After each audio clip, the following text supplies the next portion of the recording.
Hello, and welcome to Digging Deeper, where we interview our community's leaders to learn how we can get more involved and make a difference. I'm Kevin Gilman. And I'm Christine Coyfor. I'm the pastor at Harvey Brown. And I'm excited that today we're able to talk with two wonderful people who are a big part of our upcoming work at the church to welcome another family to the Louisville community. At the end of the month, we'll welcome a family of 5 coming from Sudan. And so it's really good that we have this opportunity today to hear both from Kentucky Refugee Ministries, from Maha Kolko, who is a sponsorship developer at KRM, and also from Julie Irwin, who is coordinating our welcome of this second family. So we're so grateful to have the two of you with us today. And before we begin, I'd like to invite anybody, if you have any comments, questions, or opinions, please post them in the chat. We will see them and we'll try to answer as many as we can.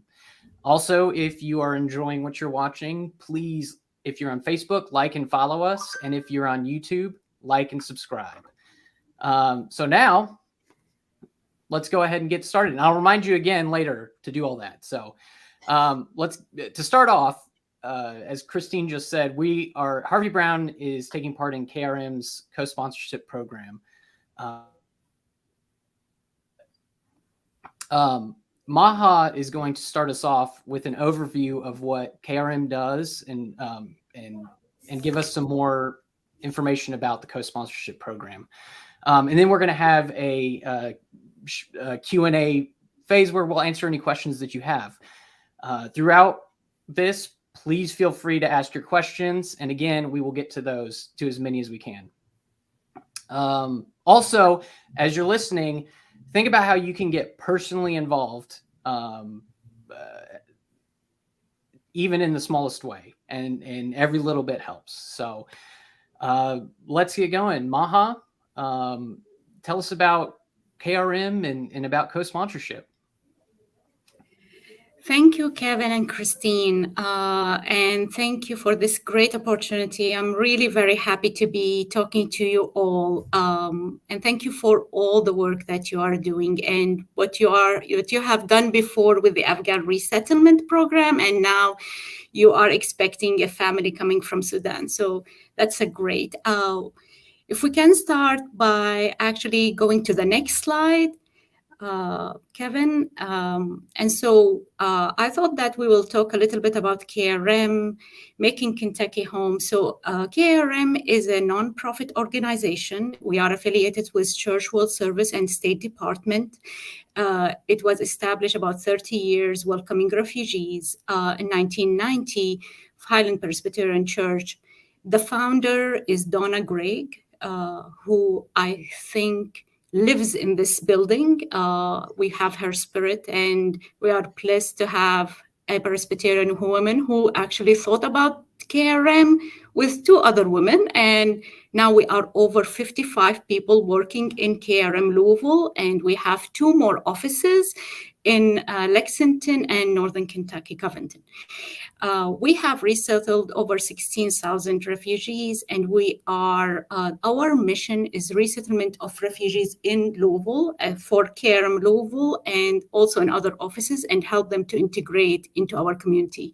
Next slide, please. We resettle different nationalities, countries of origin, from Afghanistan, from Sudan, from the Congo. The highest number of population resettled in Louisville are actually Congolese from the Democratic Republic of the Congo. And to update you on this program, we are now receiving a lot of families, refugee families. So basically, we have 3 programs running in KRM. We have the refugee program, we have the resettlement of Afghan evacuees who actually came to the US in August 2021. And we have received over 269 Afghan evacuees in Louisville only. And we have connected all of them to faith community groups, to co-sponsorships teams and welcome teams. And one of these teams is Harvey Brown Presbyterian Church. They actually are till now co-sponsoring an Afghan family of 6. And I can tell you it was wonderful that the team leader and all the team members have been waiting for this family. They have done the apartment setup, welcoming them at the airport arrival, and they are still working with them on different levels. And now we are having another family expecting soon. So next slide, please. I just want to talk to you a little bit about the KRM programs and services, and it's going to be really a summary of it. So we have something called core services or basic needs. We have self-sufficiency services and long-term integration services. Core services are basically things that are administrative that we apply for. So co-sponsorship team are not responsible to apply for medical insurance, social security cards, employment authorization cards. This is KRM, that's why we call it core services. And also one of the most important core services is finding housing for every family before their arrival. Our housing coordinator, Mr. Kamal Bista, has done a tremendous job accommodating all refugees and Afghan evacuees. And sometimes he also finds houses for Cubans, because that is the second population we are dealing with. After 3 months, every refugee family has to be self-sufficient.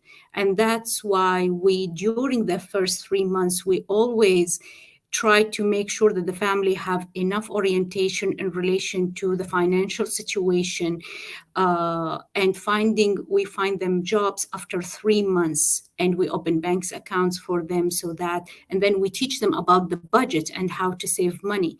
And of course, things like opening bank accounts or having even a bank account is really very strange for our refugees. If you think about, for example, people who have been living in a tent for over 12 to 15 years, they believe in cash more than cards. So we try our best to teach them again and again. And sometimes I would request even the help of the co-sponsorship team doing that, because it's important that when we have a family here, we actually educate them about what it means to be living in the United States of America. We don't want them to be dependent. We want them to achieve self-sufficiency. And then after 8 months, we also schedule them to apply for naturalization, having a green card after 1 year. And that comes number 3, long-term integration services. All of these services are also linked with registration for kids for schooling, because kids integrate faster than the parents. And this is very normal because they go to school and they are young and they observe more than the parents. So it's really, the education process takes time. That's why we find that our clients will not be able to speak English in the first 3 months, but they take time. And so we encourage them and we mentor them, and we have some also English classes for them from after 1 week of their arrival and their resettlement. Next slide, please. The core services, as I have mentioned, they include the furnishing housing, so we find safe and affordable housing, the case management and referral programs, and also application for Kentucky state IDs. That is also something that we do. There is the temporary and food and medical programs. Every refugee family, every refugee member will earn $1,125 being given to him once on the entry of the United States. And you can imagine for a family of 5, that money is only used to pay rent and LGE, and we use this money for the first 3 months. But then later on, we try our best to find the jobs for the client after 3 months. We take them for interviews, we schedule interpreters, and it's actually one of the employment development team who does the transportation and the communication. And then everything else, like maybe something worth mentioning about, for example, pay stubs. So we also schedule the client to have, if the client does not have a Gmail account or an email account, we also initiate that for them. And so in addition to that, we have the school registration, and then we have something called refugee health screening, which is kind of a very important for every refugee to apply for the green card. So every refugee has to go through 2 medical exams. And in these medical exams, they will be given a card to say that they have been seen by a doctor, and then they have a referral. And it takes a while for our clients to understand about the medical insurance system here in the US, but we make sure that they have it so that they get all the necessary vaccination, and we help them with that as well. In getting it so that they have a green card after 1 year. Next slide, please. So I wanted to dedicate a little bit of time for talking about welcoming Afghan refugees, evacuees to Louisville, and how can you assist. If we go to the next slide, and we have 2 groups of Afghan evacuees, the SIV, or refugee status. So here we are talking about Afghans who have something called special immigration visas. And these visas can only be attained when the people are in Kabul in Afghanistan. Because of the evacuation, most of the people who were admitted to the United States, they hold the second category, which is called emergency humanitarian parolee. We prefer to call them evacuees because of the fact that it's parolees is not really a very nice term to describe these wonderful people. And these people, they are here. We have, as I said, resettled 296. We have total 316. So the additional number came because some Afghans are now moving between states. And they are coming to Louisville because they feel Louisville is a very compassionate city, which is true. They feel that people here are helping them, and there are a lot of job opportunities here in this city. We thought that we are only going to get 200 of the Afghan parolees. We got 296. And then now we are expected to have 30 more individuals late March, beginning of April. And there are about 5,000 Afghan evacuees in Germany and United Arab Emirates. And they are supposed to come to the United States this summer or in the early winter. This is really a new information for you to share. And I think now, because of the sad event in the Ukraine, what's happening in the Ukraine, we might have some also Ukrainian refugees, but that will take about more than a year because we really don't know what the State Department is going to issue them, what is the category. And then in addition to the Afghan evacuees, and we are going to have more, we have refugees. So the family that is coming end of March, co-sponsored by Harvey Brown Presbyterian Church, is from Sudan. And we haven't received Sudani family from Sudan for a while. So this is very exciting that we have now restarted this program. And then we have the Cubans, and the Cubans we have actually welcomed to Louisville KRM 180 individuals last month. We are helping them, assisting them, and basically for the Cubans, they don't get a lot of benefits. But what we are trying to do is schedule them for English classes where we can give them some money for attendance. Next slide, please. So talking about co-sponsorship, it's actually what we usually require is to have a team of 5 to 6 members with a team leader. We only have those 5 and 6 members, but I know from my personal experience that there is the whole congregation is behind these 5 or 6 members, which is really awesome because it makes other people also engaged, but they don't have to go through a lot of orientation. So it's always good to have team members and then a team leader that I communicate with, and then the caseworker communicate with. And then we organize them for 3 to 5 months commitment. The activities which are basically in co-sponsorship involves 3 important things: airport arrival, where the congregation or the team members can meet the family with flags, American flags with flowers, and that happened with the Afghan family, which was really great. Airport arrival, and then I initiate some visitations, and before that, the apartment setup, making the apartment wonderful home with the donation of furniture, and also providing family for groceries for the first 3 weeks. In addition to that, there are those visits and events where the family can be taken for a picnic or to show them around Louisville or going to the waterfront, or even bring some food to the family at their apartment and share a meal. It's always good to have that.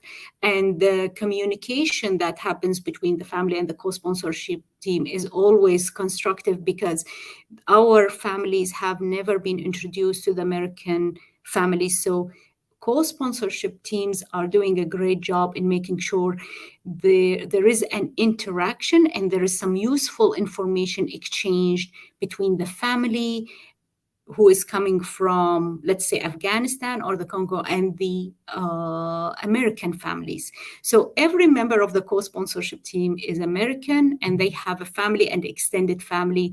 And I remember the time when I actually went for the first meeting between the Afghan family and Harvey Brown co-sponsorship team. One of the members brought her children in the visits, which I really was happy because then the children went to play together.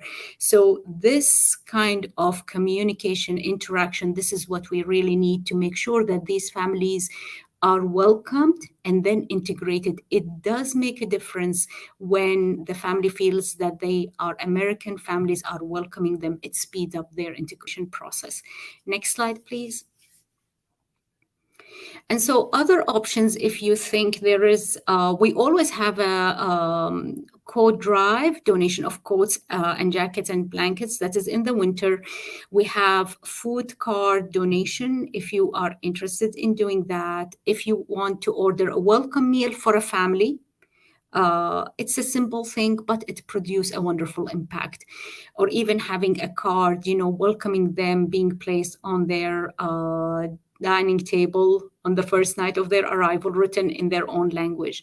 There is also the financial rental assistance, maybe a rental assistance of 1 month, which is actually one of the important things also, that to help them until they get a job after the 3 months. Household items donation. I think a lot of families, a lot of actually people here in Louisville who couldn't do co-sponsorship, they were able to donate some household for the Afghans, which really makes a difference as well. And then the transportation for people, and I know it's because of COVID that we are not requesting transportation, but now that the numbers are low and then people are vaccinated, so we are opening up a bit about that. So if that is something you would like to do, connect with the medical office or other offices that you can help with. Next slide, please. This is one thing I would like to mention, that we are here at KRM. We are very grateful what you have done just with the Afghan resettlement. The fast response that I got from Christine and from all members of Harvey Brown Presbyterian Churches was really awesome, because the team was ready, and so they were ready about 2 months before the family's arrival. We really don't get a lot of information, and I thought that these families will be coming in September, and then they ended up coming in November. So thank you for your patience with us. Thank you for flexibility, and thank you for what you are doing. You are producing a huge impact in our community and for KRM. Thank you.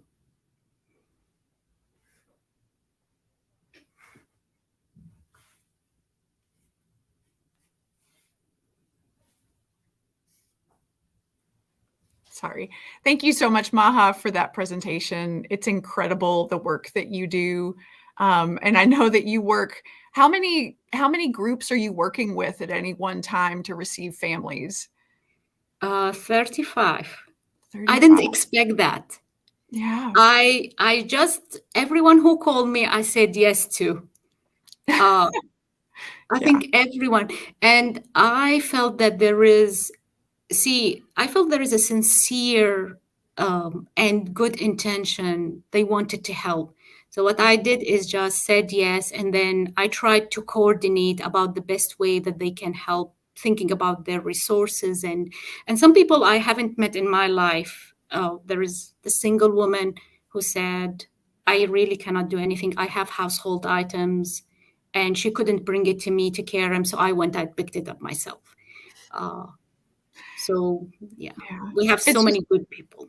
Yeah, it's incredible. We're grateful at Harvey Brown for how you work with us and the ways you connect all these faith communities across our city to be a place of welcome and hospitality. So maybe we'll move to Julie for a moment. Julie is coordinating our kind of our welcome for the Sudanese family that will be arriving at the end of the month. As Maha said, we did welcome an Afghan family in November, and Alan Nancy Pollock headed up that team. And we had such an outpouring of support, I think, for that family, that we actually had an abundance of resources so that we could welcome a second family. And so we're glad to be in a position where we can do that, and grateful for Julie, who has taken this on. Julie, would you want to tell us a little bit about what is going to be happening in the coming weeks in welcoming the family from Sudan? Absolutely. I'm going to start off saying Maha is amazing. She keeps so much going. She was texting me at 10:30 last night to tell me about the washer and dryer. So I don't know when she sleeps. She works nonstop. We are very excited about our family. We do have a family of 5 coming.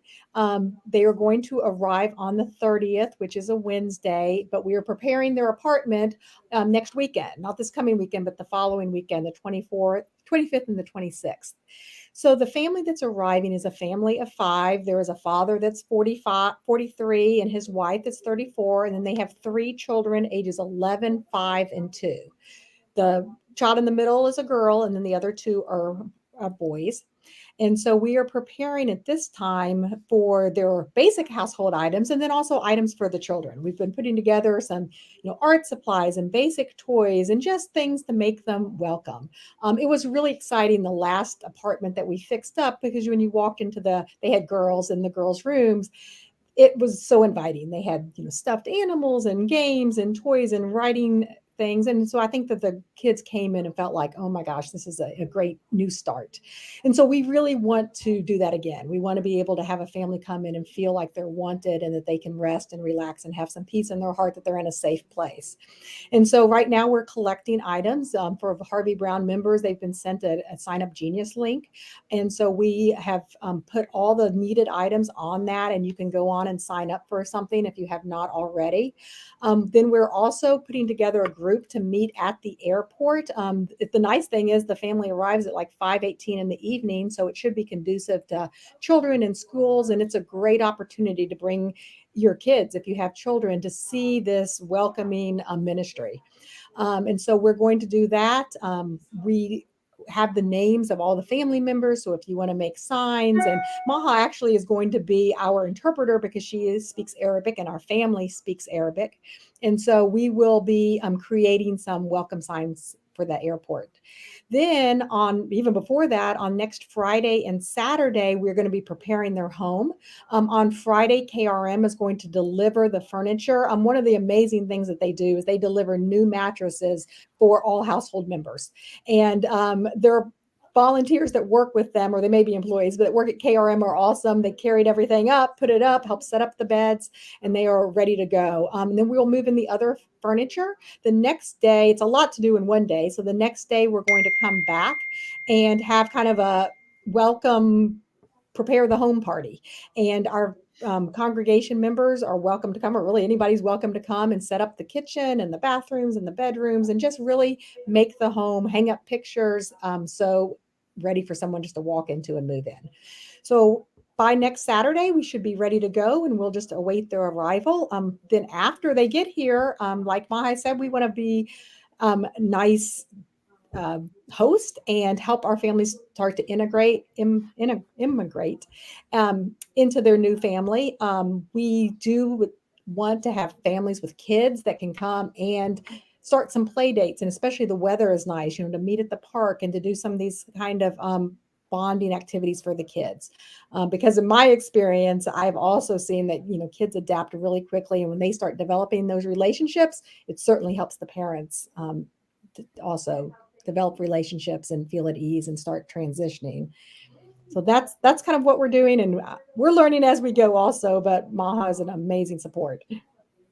That's great. I'll just say from experience, with our family we welcomed in November, they have four girls, and my two daughters went and had a play date, and it's incredible how play transcends language.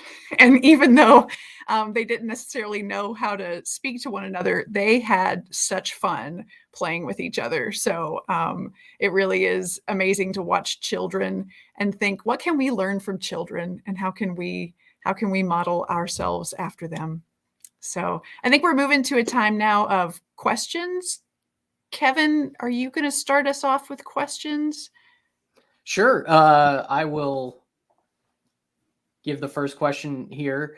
We don't have too many people watching right now, but if anybody's watching and has a question, please, again, post it in your chat. We'll get it, whether you're on YouTube or Facebook, doesn't matter.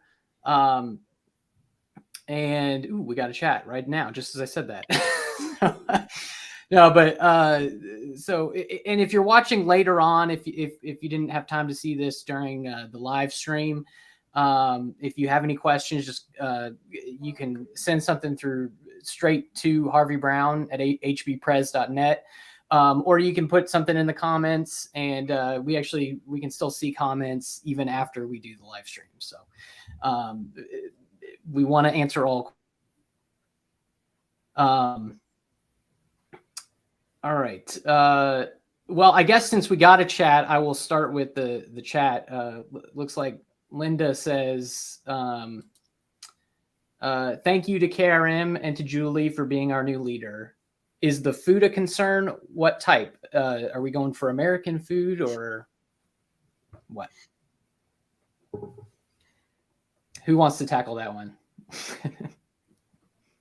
Well, I think we have a list of food for groceries that actually I have shared with Julie.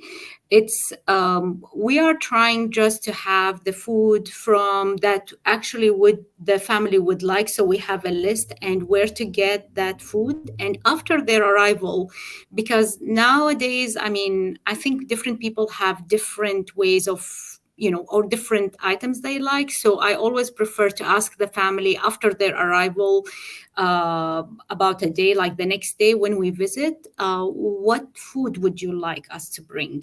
So it's good to ask them about if they can provide us a list. So the basic items like rice, like, some halal chicken, because they are Muslims. And so we need to go and get that special.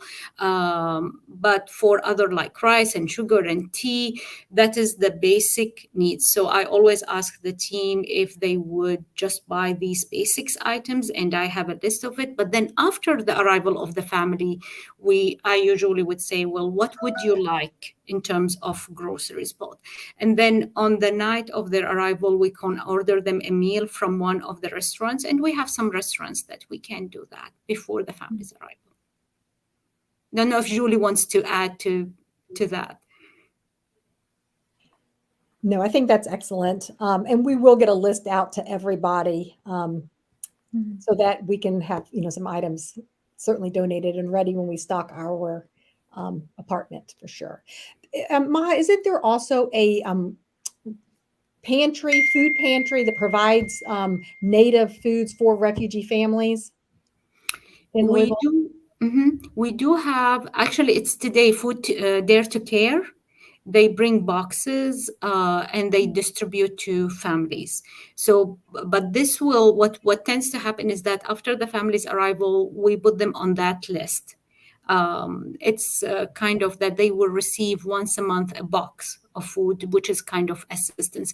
And in that box, there will be rice and potatoes, again, and onions and some canned food. So they will receive that after their arrival. That's great. All right. Next question. I'll see if I know how to put it up on the screen. So, all right. There we go. So, we've hit on this a little bit, but I know that there are so many people, particularly at Harvey Brown, who just have such a passion for this. But with little kids, it can sometimes be a challenge to get really involved. I think we've already named a few opportunities for how families with children can get involved, but is there anything you'd like to speak to about how families with children might be able to be part of this ministry? Any ways we can kind of frame it for our kids who might be hard for them to wrap their minds around the fact that these friends they're meeting have had to leave their homes and come to a new place. But I don't know, any wisdom you would share in that area? Well, I mean, for teams, as you said, Christine, you took your two daughters and they were able to communicate, and they just, this is one of the things, or even going with the family, inviting the family for a picnic, now that the weather is nice and they can be there. There is one event coming up, which I'm very excited about, which is World Refugee Day on June 20th. And I think we are going to have a big event at the Iroquois Park. And so people can bring their kids there and, and meet refugee children. So if we can get some of these events now that, we are a little bit relaxed about COVID and, the numbers came down. So this is one way we can do an outdoor event for kids to come, because I think it's really important to have kids meeting refugee kids. There is also, if you are open to the idea, I don't know about, there is always this school at the church that, for example, we will have summer school here at Highland, and we might do another event, a smaller one for kids to come. So I can definitely have families who are interested, we can have a list and communicate with them when we have such events happening. Great. That's great.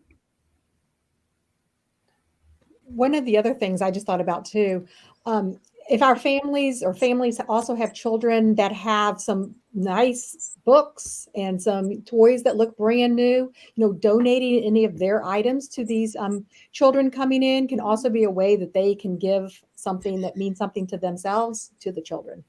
Yeah. I remember we saw pictures of the last apartment set up and a baby doll that my 4-year-old had given was on the bed. And she just loved that idea that these kids were going to see that baby doll she had when they walked into their bedroom. So it really does mean a lot to them. It really does. I'm sure there are no parents listening that don't have any toys that are just sitting around, Right. not being played with. Yes. Yeah, that's a great suggestion. I think I already have ideas on what we can potentially donate. Yeah.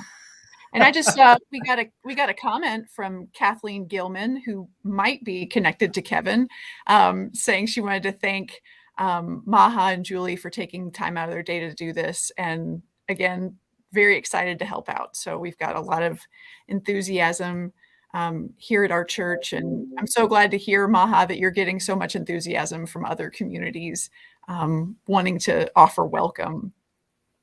Kevin, do you want to get into some of the myths? Yeah. So for everybody, I before this live stream, I did a little bit of research, and there's a lot of information out there, and a lot of time it looks like there's a lot of things that people might think is true that just isn't about refugees and about refugee resettlement. And so I compiled a little list of myths, and I'm sure there are more, but this is just what I saw. So I'm going to go through these one by one, and Maha, let us know why these are so wrong. So, all right. So first of all, I got to hide this one. All right. There's nothing I can do to help the refugee crisis. Actually, there are so many things that you can do to help refugee crisis. Writing a letter to actually advocate for refugees is number one. The number of hours every team has been, donating, like they are giving us their time for apartment setup. That is a couple of days that Julie, I know that she is saying, but I know that there is more. The organization of it, communicating with people.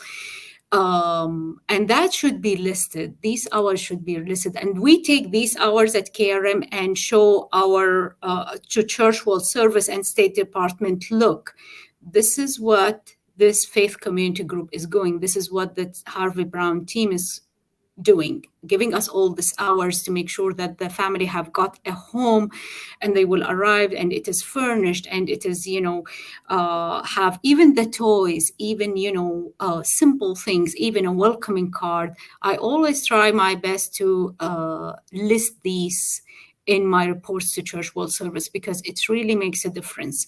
So writing letters, doing apartment setup, donation, again, household items, toys, this is something that you can help with.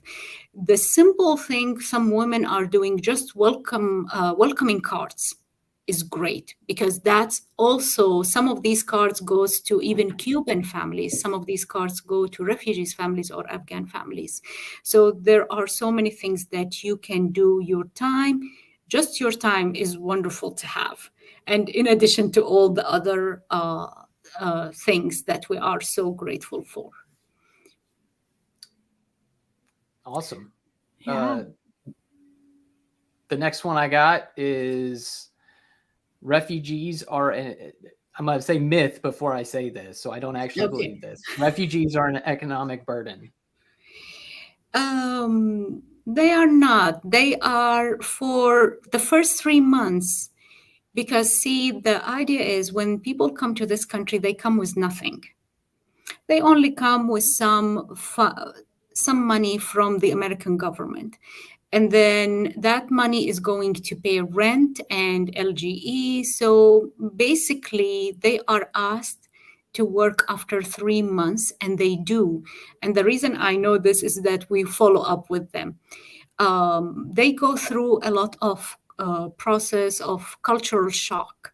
That's why I feel that when they have a team from a church or from an organization, that the team would encourage the family to think beyond, that cultural shock.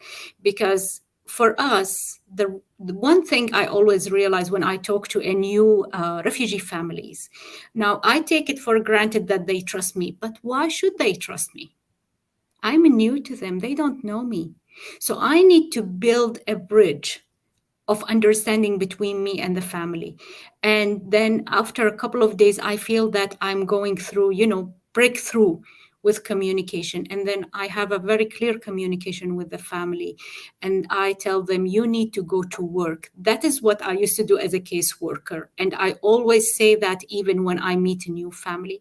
But then if you think about it, if you do statistics, you will find all the refugees who come to the US, they start working, if not after 3 months, in the 4th month.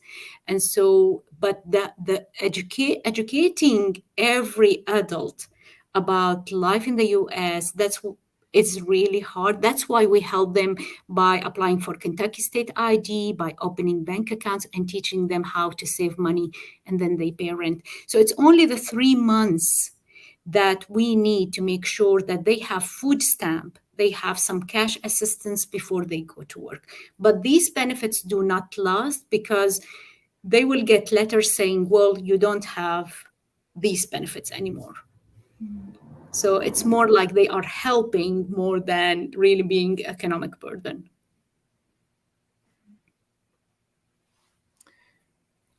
Christine, do you want to take the next one? Sure. I know some of these are so painful to even realize that some people think this, but I know one that we've probably heard before is the myth that the process for admitting refugees to the United States is not secure, and terrorists can easily enter the country. Could you speak to why that is a myth, Maha? Could you debunk that for us, please? Okay. Yeah. So the process of admitting refugees, it takes more than 15 years for a refugee family to be admitted here.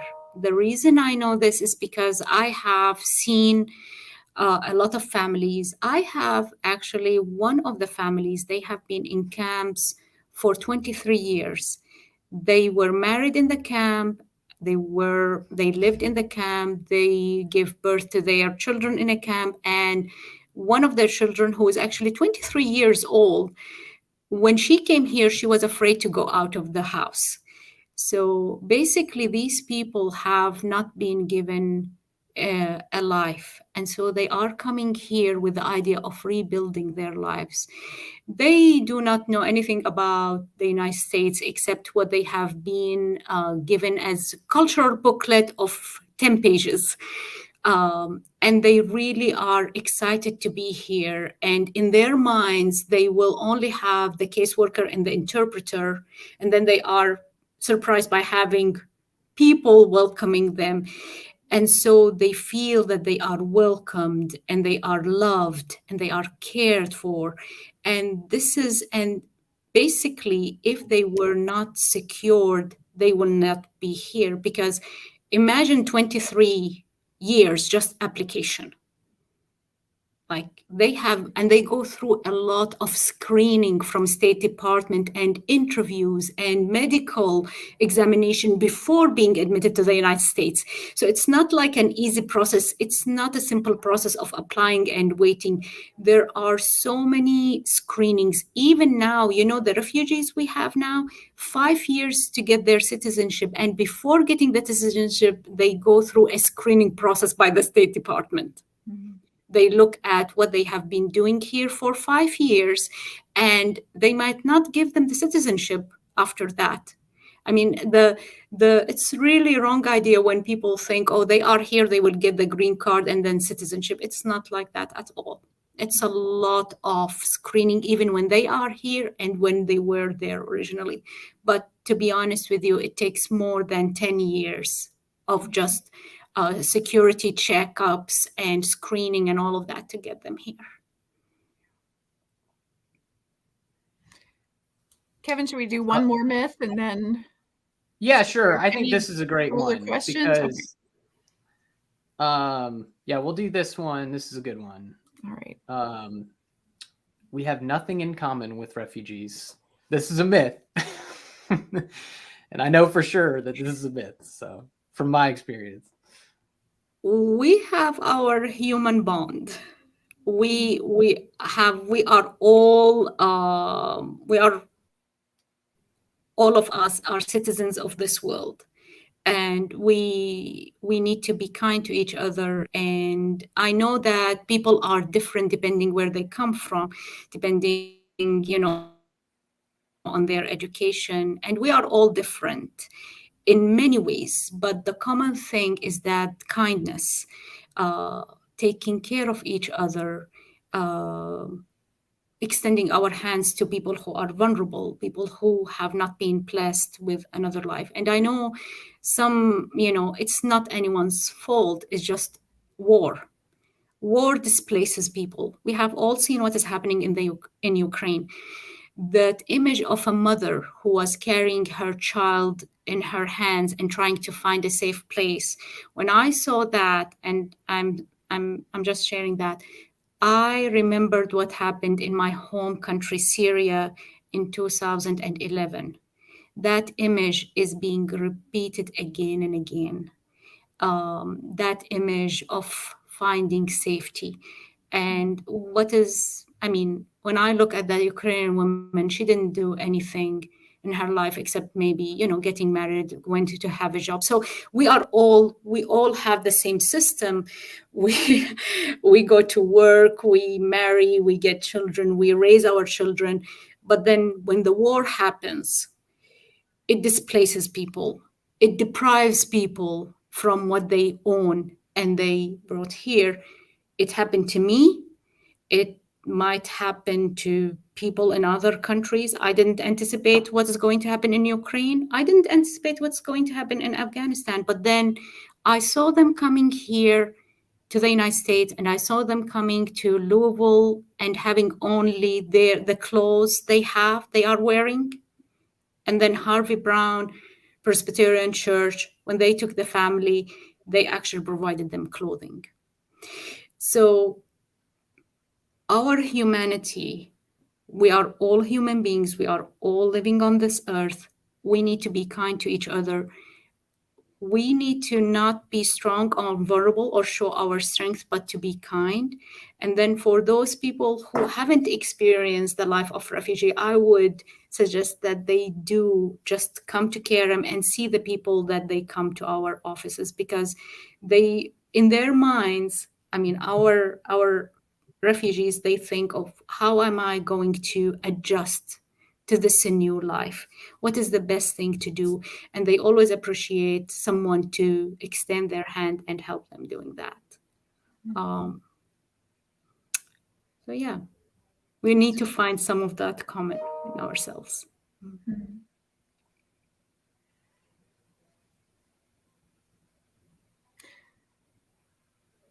Well, Kevin, I think we are through our questions. Sure. So Julie, we're so excited for your leadership and grateful for all you're doing. Any final words you want to share as people start to think about how they can be involved in the next couple weeks? Well, absolutely. And I think anybody that watches this would be inspired because it is such an amazing ministry. Now's the opportunity. I know that for this one family, we're getting everything going, taking donations, but I also know that KRM takes donations year round all the time. And you can do it easily on their website. I've done it before. So I think that any family that's ready, or any individual that's ready to step up and get involved, it's a great opportunity to do that. And, with everything highlighted now with refugees, I think that people certainly have opened their hearts even a little bit more. But I always say, we've had refugees for, of course, KRM said for 30 years they've been helping them here. So I think that, that's not going to be a short-term thing. This is a lifelong mission that we can get behind and show that kindness that's in our hearts. All right. That's great, Kevin. I have the website up here. Maha, so I read on here that there is an orientation on the first Wednesday of every month. Right. That is the volunteer orientation. Okay. So obviously we've got the co-sponsorship through Harvey Brown that we're doing, and everybody can definitely get on board with that. But if there is other, if you want to get more involved personally outside of the church, this is, I believe, where you go, correct? Yes. And Okay. the options that I gave in one of the slides about other options to consider is actually related to volunteer orientation. So if you want to be involved with Dare to Care delivery of food to a refugee family, this is an activity if you have time. We do it once every month. It's always on a Thursday, third Thursday of every month. And we can definitely add people on the list and ask them to deliver food boxes. Great. Yeah. So everybody go open your calendars, put these dates down, and get going. So that's great. Does anybody else have anything to say? Christine, do you want to close us on a prayer? Sure. And just again, such gratitude to Maha and Julie for taking time out of your day to be here, and to people watching now and who will watch later. We're grateful for your involvement in this work. I wanted to close with a part of a prayer that was written by Reverend Dr. Lori Krause. She is the coordinator for Presbyterian disaster assistance in our denomination. So let's end with this prayer. God of compassion, God of peace, God of justice, you, O God, who are the one who sees the forgotten, speaks with the voice of the silenced, remembers and redeems those who are lost and without hope. Hear our prayer for those fleeing for refuge, those left behind, those who cannot find a way out.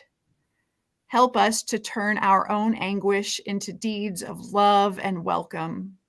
Help us not to turn away nor to forget.